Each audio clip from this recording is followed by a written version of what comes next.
بسم اللہ الرحمن الرحیم۔ السلام علیکم۔ مجھے 3 دن سے بخار تھا۔ ایک دن اچانک ایک فقیر گھر آیا اور اس کی دعا سے میں بالکل ٹھیک ہو گئی۔ یوں مجھے اس فقیر سے ہی عشق ہو گیا۔ ایک دن کچرا پھینکنے باہر نکلی تو وہی فقیر مجھے باہر نظر آیا تو میں نے بھاگ کر اس کے ساتھ شادی کر لی۔ مگر جب وہ مجھے اپنے گھر لایا تو میں حیران رہ گئی، کیونکہ وہ تو محل نما گھر تھا اور وہاں پر اس کی 5 بیویاں پہلے سے ہی بیٹھی تھیں اور مجھے دیکھ کر بولی، آ گئی تمہارا ہی انتظار تھا۔ یوں وہ مجھے پکڑ کر اندر لے جانے لگی اور ہنس کر بولی، سیج پر بٹھاؤں تجھے۔ اور جو ہی اس نے مجھے بیڈ پر بٹھایا تو پاؤں تلے سے زمین نکل گئی، کیونکہ وہاں تو میرا نام معرفہ ہے اور میں ایک غریب گھرانے سے تعلق رکھتی ہوں۔ جب میں 2 سال کی ہوئی تو میری ماں کو ایک مہلک بیماری لگ گئی، جس کے بعد وہ کچھ ہی وقت زندہ رہ پائی اور ہمیں چھوڑ کر اس دنیا سے چلی گئی۔ میں اس حادثے کے بعد بہت زیادہ اکیلی ہو گئی۔ چونکہ میرا باپ ایک مولوی تھا تو انہوں نے دوسری شادی کر لی۔ اپنے باپ کی شادی سے میں بہت زیادہ خوش ہوئی تھی۔ مجھے لگا کہ مجھے ایک ماں مل گئی ہے، مگر شاید کسی نے سچ ہی کہا کہ ستیلی ماں کبھی پیدا کرنے والی ماں کا مقابلہ نہیں کر سکتی، اور میرے ساتھ بھی کچھ ایسا ہی ہوا۔ پہلے تو وہ میرے ساتھ بہت اچھا سلوک رکھتی تھی، مگر جب پھر ان کی اولاد ہوئی تو انہوں نے تو مانو مجھے گھر کی نوکرانی ہی سمجھ لیا تھا۔ شروعات میں مجھے ان کی یہ چال سمجھ نہ آئی اور میں جوش میں سارے گھر کے کام کر لیتی، مگر جب رات کو تھکان ہوتی اور کوئی بھی میرے پاس نہ ہوتا تو مجھے اپنی ماں کی بہت یاد آتی، اور پھر وقت کے ساتھ ان کے ارادے مجھ پر آشکار ہوتے گئے۔ وہ میرے ساتھ بالکل بھی مخلص نہیں ہیں۔ وہ صرف اپنے بچوں سے پیار کرتی ہیں اور مجھ سے صرف کام کرواتی ہیں، اور پھر گھر کے سارے کاموں کے ساتھ ان کی زیادتی بھی میرے ساتھ بڑھتی گئی۔ انہوں نے میرے باپ کو بھی مجھ سے بدگمان کر دیا اور یہ چیز مجھ سے برداشت نہیں ہوئی۔ کچھ لوگ خاموشی سے یہ سب کچھ سہ لیتے ہیں، لیکن میرے اندر بغاوت جاگنے لگی، کیونکہ میں اپنی ماں کی لاڈلی بیٹی رہی تھی۔ جب میں تقریباً 15 سال کی ہوئی تو میری ستیلی ماں کا بھائی بھی آ کر ہمارے ساتھ رہنے لگا۔ پہلے تو وہ خود ہی ہمارے ساتھ آ کر رہتا تھا اور پھر وہ اپنے بیوی بچوں کو بھی ہمارے گھر میں ہی لے کر آ گیا۔ مجھے یہ سمجھ نہیں آئی کہ وہ لوگ ہمارے گھر پر آ کر کیوں رہنے لگے ہیں۔ میرا باپ بھی ان لوگوں کو گھر سے نہیں نکال رہا تھا، لیکن مجھے ضرورت سے زیادہ کام کرنا پڑ رہا تھا، کیونکہ میں اب ان لوگوں کا کام بھی کر رہی تھی۔ اگر میں منع کرتی تو میرے ساتھ مار پیٹ کی جاتی، اور میرے باپ تک یہ بات پہنچنے سے پہلے ہی وہ لوگ مجھے کمرے میں بند کر دیتے، اور پھر بہت زیادہ کام کا پریشر ہونے کی وجہ سے مجھے بخار ہو گیا۔ بخار اتنا زیادہ تیز ہوا کہ میں اپنی جگہ سے ہل بھی نہیں پا رہی تھی، مگر پھر بھی وہ لوگ چاہتے تھے کہ میں گھر کے کام کروں، مگر مجھ سے تو کچھ بھی نہیں ہو رہا تھا۔ اسی وجہ سے گھر کا کام ان لوگوں کو کرنا پڑا اور وہ لوگ مجھے کوسنے لگے، مگر مجھے تو اب ان کی باتوں کی عادت ہو چکی تھی، اسی لیے میں خاموشی سے لیٹی رہی۔ مجھے اس بخار سے ایسا لگ رہا تھا جیسے میرے وجود سے پوری جان چلی گئی ہو، اور یہ لوگ میرا علاج بھی نہیں کروا رہے تھے۔ مجھے 3 دن سے بخار تھا، لیکن میرے وجود کے اندر کھانے پینے کا ایک نوالہ تک نہیں گیا تھا۔ انہوں نے مجھے کچھ بھی نہیں دیا، مگر خود سارا گھرانہ تیار ہو کر کسی شادی میں چلا گیا، اور اچانک ایک فقیر گھر آیا۔ اس نے اپنے ایک مٹکے سے مجھے پانی پلایا اور مجھے دعا دی کہ میں ٹھیک ہو جاؤں، اور اس کی دعا سے میں بالکل ٹھیک ہو گئی۔ یوں مجھے اس فقیر سے ہی عشق ہو گیا، کیونکہ وہ فقیر دیکھنے میں بہت اچھا تھا اور اس کے بولنے کا انداز بھی بہت زیادہ بہتر تھا۔ اس گھر میں روز ذلیل ہو کر رہنے سے تو بہتر تھا کہ میں اسے شادی کر لوں۔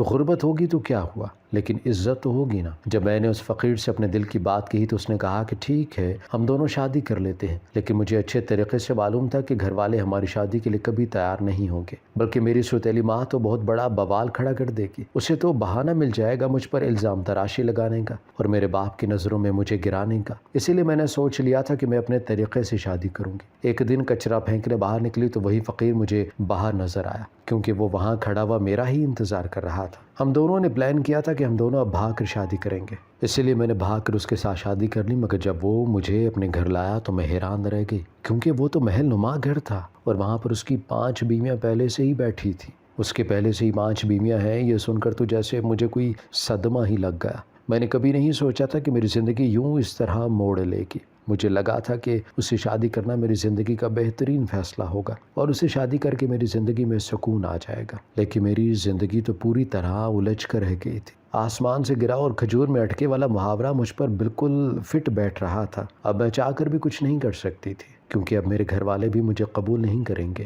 کیونکہ میں بھاگ کر اس کے ساتھ اپنی مرضی سے آئی تھی، اور میں اس سے بھی شکایت نہیں کر سکتی تھی، کیونکہ میں نے اپنی محبت کا اظہار بھی خود ہی تو کیا تھا۔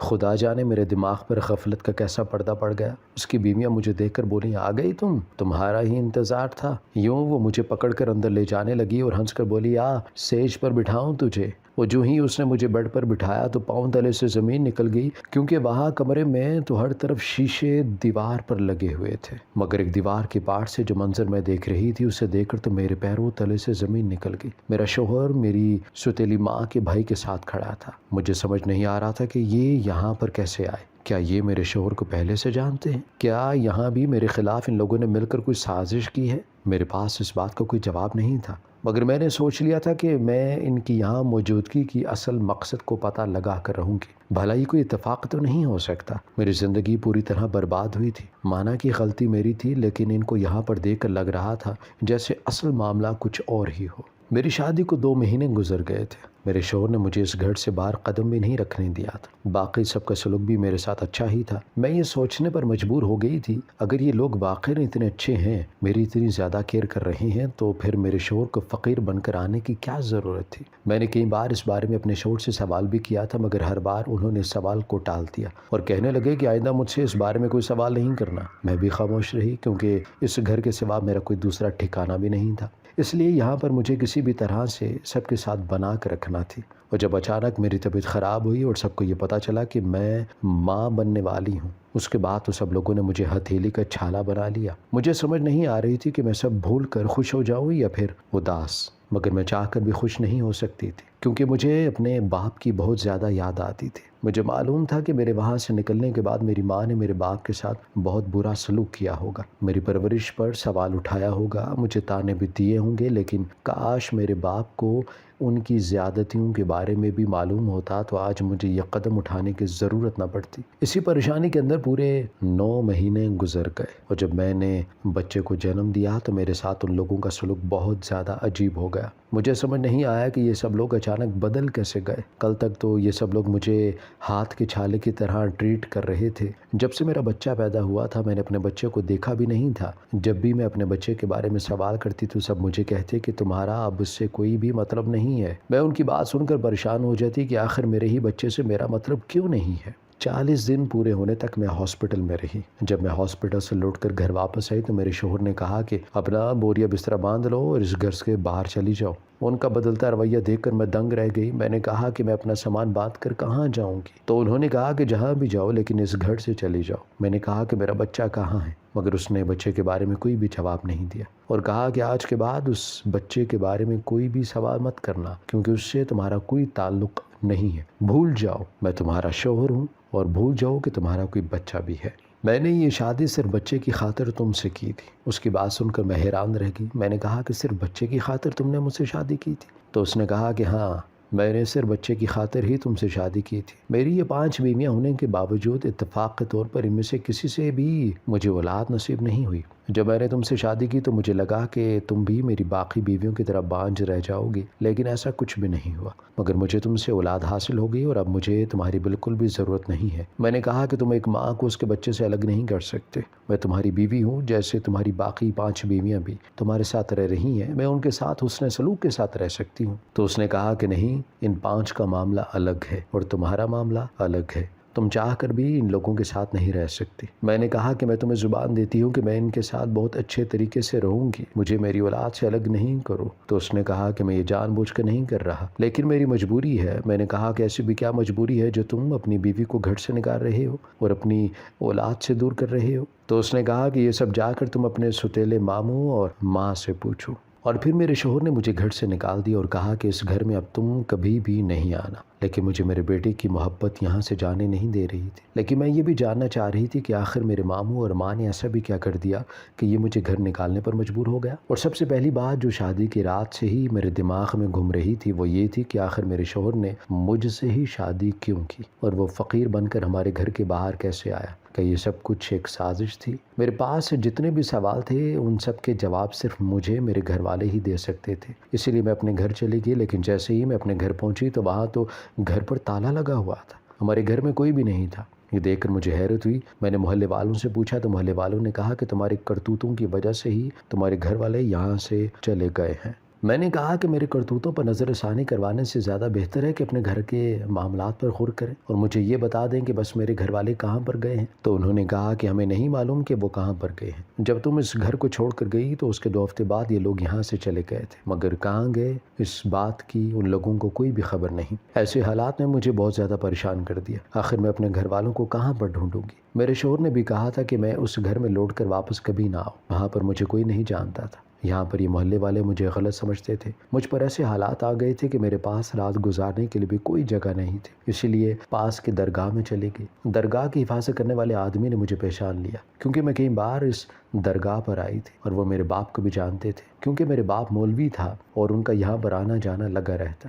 وہ کہنے لگا کہ تم اس گھر سے کیوں چلی گئی؟ جب تم اس گھر سے چلی گئی تو اس کے گھر کے حالات بہت زیادہ بگڑ گئے تھے۔ میں نے کہا کہ مجھے اس گھر سے جانے کے لیے بھی انہی لوگوں نے مجبور کیا تھا، وہ میرے ساتھ بہت برا سلوک کرتے تھے۔ انہوں نے کہا کہ میں تمہارے گھر کے حالات کے بارے میں زیادہ کچھ نہیں جانتا، لیکن اتنا ضرور جانتا ہوں کہ تمہارے جانے کے بعد تمہارے باپ کی حالت بہت زیادہ خراب ہو گئی تھی، وہ بہت زیادہ بیمار رہنے لگے تھے، اور اسی بیماری کو بہانہ بنا کر تمہاری ماں اور ماموں اس گھر سے چلے گئے اور کہنے لگے کہ اب وہ لوگ ہمیشہ ہمیشہ کے لیے جا رہے ہیں۔ میں نے تمہارے باپ سے بہت بار پوچھنے کی کوشش کی کہ وہ کہاں پر جا رہا ہے، کیونکہ وہ میرا بہت اچھا دوست تھا، تو اس نے کہا کہ وہ تو خود بھی نہیں جانتا کہ وہ کہاں پر جا رہا ہے، بس جہاں اس کی بیوی اور سالہ اسے لے جائیں گے وہ وہاں پر چلا جائے گا۔ ان کی باتیں سن کر میری پریشانی میں مزید اضافہ ہو گیا، یعنی کہ ان کو بھی کچھ نہیں معلوم تھا، آخر ایسی بھی کون سی جگہ پر وہ لوگ چلے گئے ہوں گے۔ اگلے دن میں انہیں ڈھونڈنے کے لیے سڑکوں پر پھر رہی تھی جب میری نظر ایک گاڑی پر پڑ گئی۔ اس میں نے اپنے ماموں کو دیکھا، ان کو گاڑی میں بیٹھے دیکھ کر میں حیران رہ گئی، کیونکہ ہمارے گھر میں تو موٹر سائیکل بھی نہیں تھی، پھر یہ گاڑی میں کیسے بیٹھے تھے؟ میں نے بھی تیزی سے ایک رکشہ رکوایا اور ان کا پیچھا کرنا شروع کر دیا۔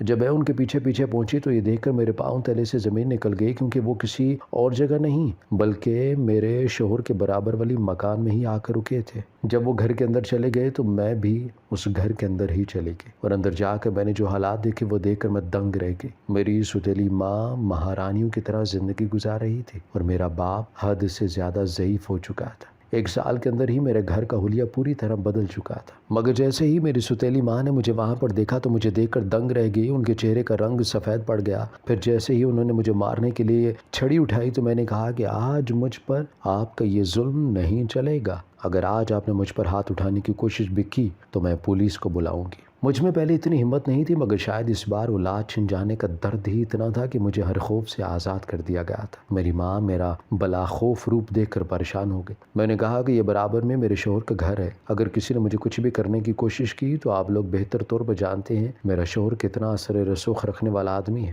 اس کے ایک اشارے پر آپ سب لوگ جیل میں جائیں گے۔ تو میری ستیلی ماں مجھ سے پوچھنے لگی کہ آخر تمہیں کیا چاہیے؟ تو میں نے کہا کہ مجھے ساری سچائی بتائیں۔ پہلے تو انہوں نے بہانے کرنے شروع کر دیے، مگر میں نے جب کہا کہ ناٹک کرنے سے بہتر ہے کہ مجھے سچ بتا دو ورنہ میں اب بھی پولیس کو بلا لاؤں گی، تو انہوں نے کہا کہ ٹھیک ہے ہم تمہارا سچ بتاتے ہیں، مگر تم پولیس میں نہیں جاؤ گی۔ انہیں نہ جانے کس بات کا خوف تھا جو میری دھمکی ان پر اثر کر گئی۔ اور پھر میری ماموں نے کہا کہ یہ سب کچھ میری وجہ سے ہوا ہے۔ جب میں تمہارے گھر پر آ کر رہنے لگا تو اس کے پیچھے بھی ایک وجہ تھی، مجھ سے ایک ایکسیڈنٹ ہو گیا تھا جو کہ تمہارے شوہر کا بہت اچھا دوست تھا، بلکہ تمہارا شوہر اسے بھائی ہی مانتا تھا۔ اس ایکسیڈنٹ کے اندر اس آدمی کے دونوں پاؤں ٹوٹ گئے تھے۔ جب مجھے پتا چلا کہ یہ بندہ اتنے اثر رسوخ والا ہے تو مجھے ڈر لگنے لگا کہ کہیں یہ مجھے جیل نہ پہنچا دے، اسی لیے میں بھاگ کر تم لوگوں کے گھر پر آ گیا۔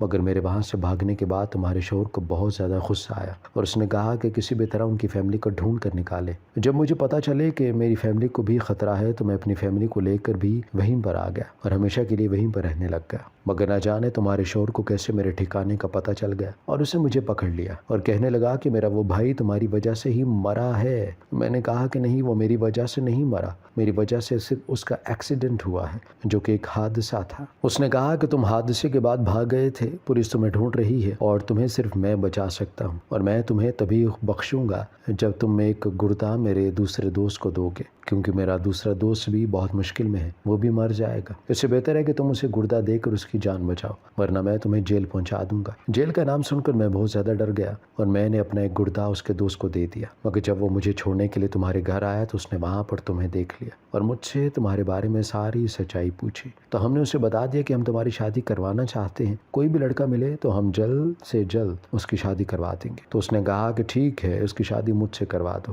اس کی خواہش سن کر ہم دنگ رہ گئے اور ہمارے من میں بہت زیادہ جلن ہونے لگا کہ تمہاری شادی امیر گھر میں ہو جائے گی، اس لیے ہم نے اس کے دماغ میں تمہارے خلاف زہر بڑھ دیا، لیکن اس نے بھی تم سے شادی کر لی۔ وہ فقیر بن کر آیا، تمہیں اپنی محبت کے جال میں پھنسا کر شادی کر لی۔ میں ان کی بات سن کر حیران ہوئی، انہوں نے آخر کون سا زہر بھرا تھا؟ میں نے کہا کہ مجھے پورا سچ بتائیے۔ تو انہوں نے کہا کہ جب تمہاری شادی اس سے نہیں ہوئی تھی تو ہم نے کہا کہ تم ایک منحوس لڑکی ہو، اور ایک نجومی نے ہمیں بتایا کہ جیسے ہی تمہارے بچے پیدا ہوں گے ویسے ہی اس گھر کے ایک ایک کر کے سارے فرد مر جائیں گے، لیکن اس بات کو سننے کے بعد بھی اسے تم سے شادی کر لی۔ ان کی بات سن کر مجھے ان کی سوچ پر بہت زیادہ افسوس ہوا۔ میرا باپ بھی رونے لگ گیا اور کہنے لگا کہ مجھے دوسری شادی کرنی ہی نہیں چاہیے تھی۔ مجھے اگر معلوم ہوتا کہ دوسری شادی کے بعد وہ میری پہلی اولاد کے ساتھ ایسا کچھ کرے گی تو میں تم سے شادی کرنے سے پہلے 1000 بار سوچتا۔ مجھے بھی اس بات کا احساس ہو گیا تھا کہ میرے شوہر نے مجھے گھر سے کیوں نکالا، کیونکہ انہیں ڈر تھا کہ کہیں ان کا بچہ اور باقی گھر والے ایک ایک کر کے مر نہ جائیں۔ میں نے اس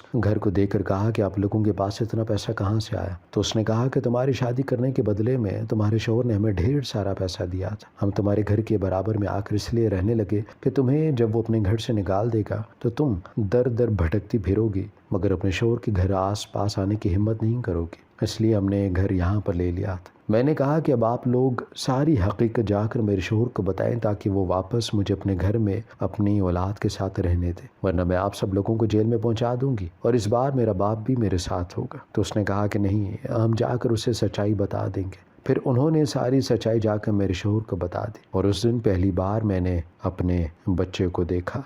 ہماری ویڈیو اگر آپ کو پسند آئی ہے تو ضرور لائک کیجیے، اپنی رائے دینا چاہیں تو کمنٹس کیجیے، اچھی لگے تو شیئر کیجیے۔ اس کے ساتھ ساتھ اگر آپ نے ہمارا چینل سبسکرائب نہیں کیا تو ضرور کیجیے، اور بیل آئیکن پر لازمی کلک کیجیے تاکہ ہماری ہر آنے والی ویڈیو آپ تک بر وقت پہنچ سکے۔